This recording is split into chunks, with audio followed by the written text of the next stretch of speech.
Eno, eno means I mean. Like when you say, what do you mean? How would you say that? What do you mean? And eno has two O's, and the last is accented. Eno. Ti enois. Tienois, good.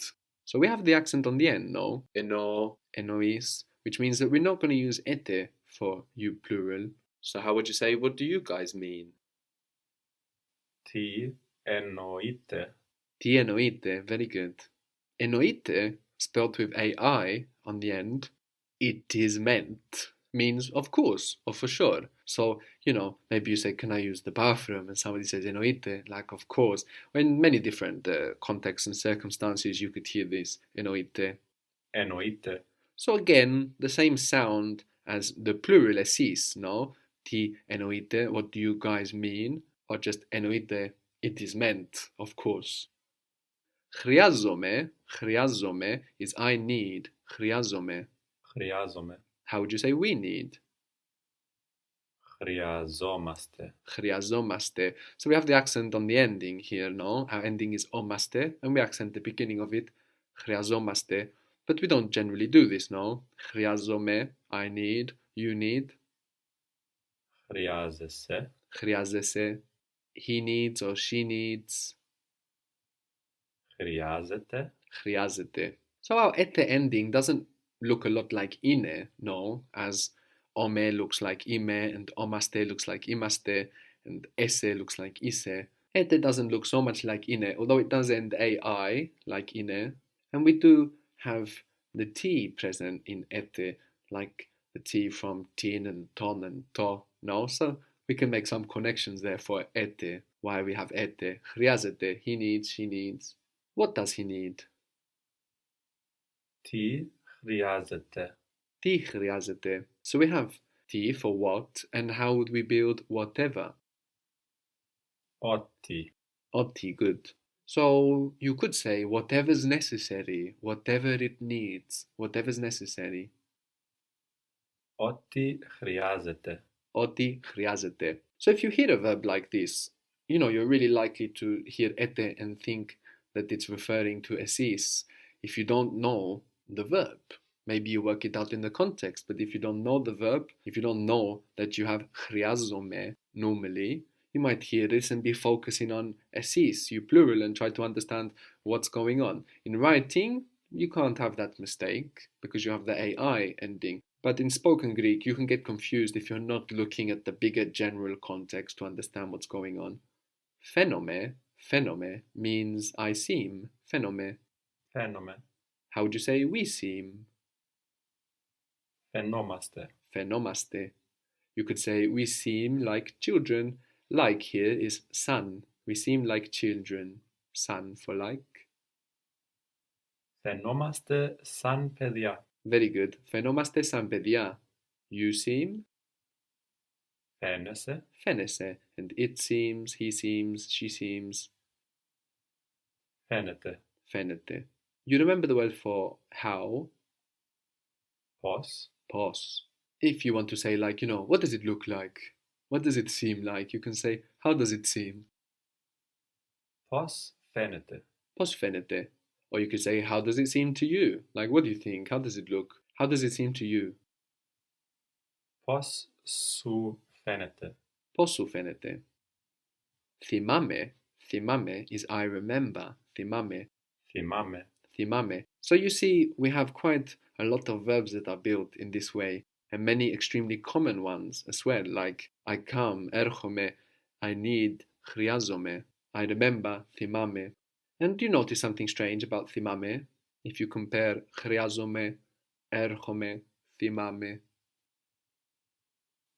It's ame, not ome. Good, it's ame. And what else do you notice though? Erchome, chryazome, thimame. The accent is on the ame. Good, the accent's on the ame. So thimame is I remember. And we have ame instead of ome. And this will carry through to the you form. So how would you say you remember? Thimase. Thimase. And also to the he, she, it form. So how would you say he or she remembers? Thimate. thimate. Good. So we have the A carrying through ame, ase, ate. He doesn't remember. Δεν θυμάται. Then thimate. But this A doesn't carry through to the we form. We still have omaste. So how would you say we remember?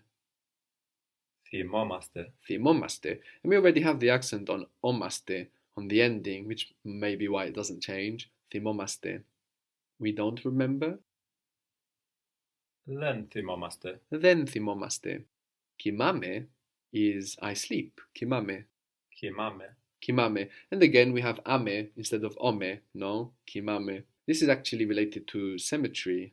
So cemetery is a sleeping place, no? A resting place, we say in English. And that's related to kimame. Actually, Latin Cs in English, Latin Cs. So that means a C that sounds like an S rather than a K. We can often relate back to Greek. They probably went into English through Latin, but we can relate them back to Greek words or words in Greek that also came from Latin. So, for example, we've already seen to centro, which means The center. the center. We could have pharmacy. We already have the PH there, suggesting to us that the word would be similar in Greek. But we also have the C that sounds like an S in pharmacy. Pharmakio, becoming a K in Greek. Φαρμακείο. Or medicine or drugs, to pharmako, ta pharmaka. Or kiklos, what do you think that might mean? Or kiklos? Or kiklos. The cycle. The cycle. What do you think kinikos might mean? Kinikos? Cynic. Yes, cynical. No, cynical. So we may find this Latin C to K pattern as well, like in kimame and cemetery. Also Cyprus, actually. Kypros. Ceramic, keramikos. Cinnamon, canela. So we have kimame, I sleep. How would you say, where do you sleep? Πού κοιμάσαι. Που kimasse. Good. So the A carried over and the accent as well. Now we're accenting the endings now. Kimame, kimasse. Που kimasse. He's sleeping now. Κοιμάται τώρα. Kimate tora. Κοιμάται τώρα. He doesn't sleep at all. So at all was katholu. Katholu. Καθόλου. He doesn't sleep at all. Δεν κοιμάται καθόλου. Then kimate katholu. So we have a again there in ate. But we sleep? How is we sleep?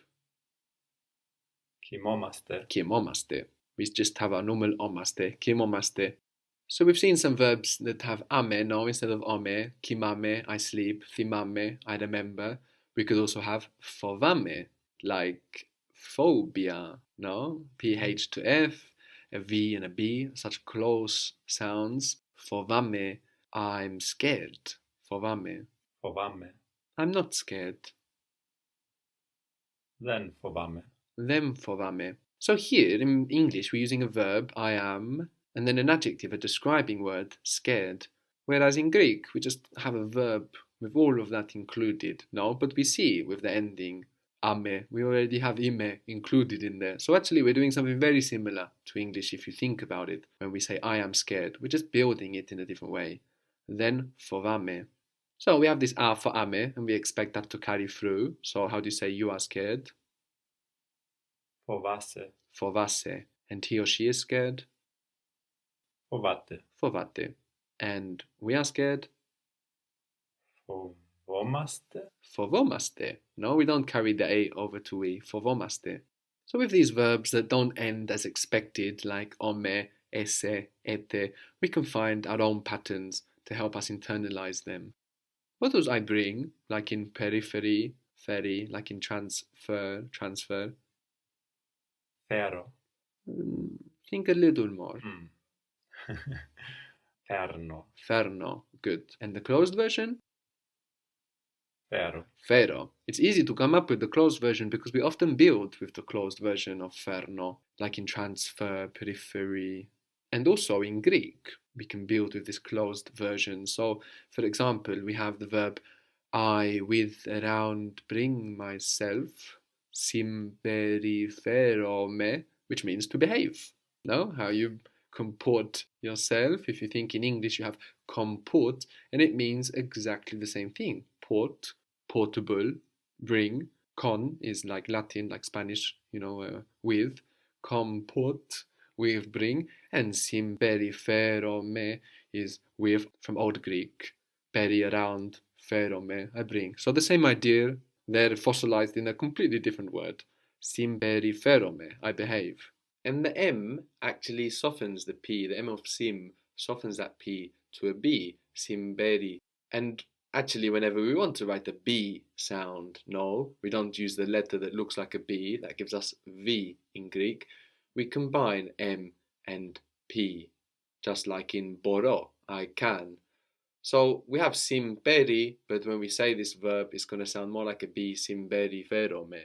Simberiferome. Simberiferome. So of course, if you look up a word like, I behave in the dictionary and you find simberiferome, you want to smash your head on the dictionary. But when you divide it up, it becomes very digestible and you don't want to lose that habit. Even if you can't work out where the bits come from, even if you can't make yourself the relations that we make here, and you will be able to, just dividing it up and splitting it up is such a great practice. Simberiferome. You behave? Simberiferese. Simberiferese. He behaves well. Simberiferese kala. He behaves well. Simberiferete